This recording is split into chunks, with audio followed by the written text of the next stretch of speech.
it all in. Chris Hile is smiling right now because he won his third race of the season here in the DIRTcar Modified division at the Brewerton Speedway. It was the final points tonight. Man, that number 3 sounds good. You only had 2 all your whole career coming in.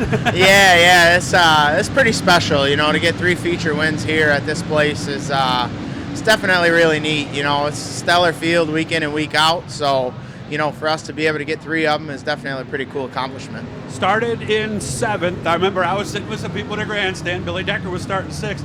I kind of said, I think Billy might get this one. You told me you were thinking the same thing. Yeah, you know, Billy's been good lately, and actually, you know, Pat Ward's been really good here at the end of the season, too. He was good so, tonight. yeah, early, you know, he left me on the bottom, and we were kind of just putting around the tires, seeing if the bottom would come in, and we had a caution there and kind of forced us to go to the outside, and we ended up, you know, with a really good lane out there, and the car was stuck, and we worked our way around Pat, and then from there we just kind of set sail. Yeah, and after that, really unchallenged rest of the race, right? Even after that caution with 7 to go. Yeah, we had a late caution. Seems like every time I'm leading, we always have a late yeah. caution. But, you know, I could feel the car was pretty good. We could drive it pretty straight. We were a bit snug, you know, I think overall. But I looked at you in the middle of 3 and 4. It looked like the thing was pushing right on you. Yeah, a couple times we would just kind of get in there. I'm going to have to go through the front end. I think we might have something a little bit off there. Okay. I don't know if we got a little caster issue or something. But, you know, once we got rolling, it was pretty good. And we could keep it pointed straight and, you know, put our foot to the floor and just get a really good drive off. Didn't it? Yeah. We were really,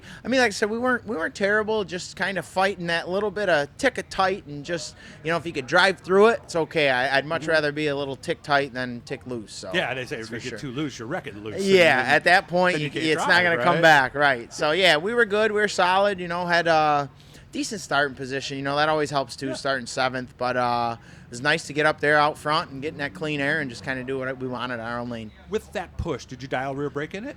Actually, I did a little bit early. We had a little more front brake than we had, you know, in the heat race, and kind of tune that back a little bit, especially when you get up to the top. When we get up to the top side, it's kind of easier to just trail brake a little bit and, you know, help use that rear brake to get you to turn. And what he's talking about with the trail brake, and he's still on the gas, but he's not really totally on the brake, but it prevents the car from diving the nose, right? Yeah, exactly. You kind of want to keep those tires still hooked up underneath you, you know, keep everything postured up and rolling. Well, isn't the car likely to push, too, if you brake too hard and it Yeah. does put all the weight on the front like that? Yeah, especially, you know, with these things, you know, we're charging the corners harder and harder, it seems like, every time we get here. So if you get a little too greedy with front brake, then you definitely get a big push. So when did you do that brake bias adjustment, the lap 4 caution or the lap 14? It was the lap 14, yeah. Okay. Lap 14, like I said, you know, I wasn't really even thinking that there was going to be much of an outside after watching the sprint cars. And, you know, it's cool out tonight, and I think that moisture really came back up through and just helped us out. What's up rest of the weekend?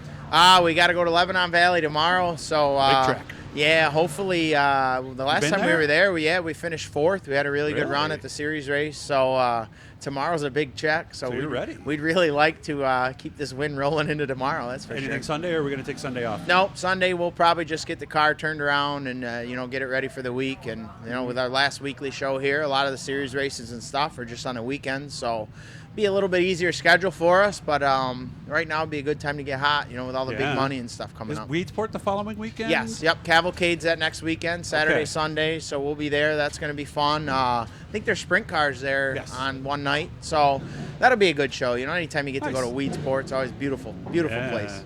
Good to see you, man. Nice job. Career high in wins, number 3 for him tonight at Brewerton. Congratulations, Chris. Hit the Blue E. Every time I'm talking to somebody cool like Chris, you'll know. Yeah, right. Thanks, man. Appreciate Thanks, it.